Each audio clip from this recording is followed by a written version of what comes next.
पंतप्रधान नरेंद्र मोदी आपल्याला दिसतायत दृश्यांमध्ये।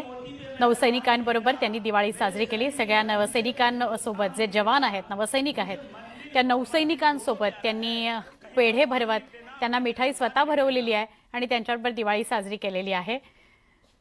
नेव्हीच्या वेशातच पंतप्रधान नरेंद्र मोदी दिसतायत।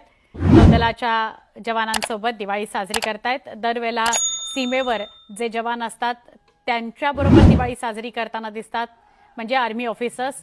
आज नौदलाच्या सैनिकांसोबत त्यांनी दिवाळी साजरी केली आणि सगळ्या नौदलाच्या जवानांनी त्यांचं जोरदार स्वागत केलेलं आहे। बघा, स्माईल आहे सगळ्यांच्या चेहऱ्यावर आणि पंतप्रधान नरेंद्र मोदी सुद्धा त्यांच्यासोबत आनंदाने दिवाळी साजरी करताना दिसतात।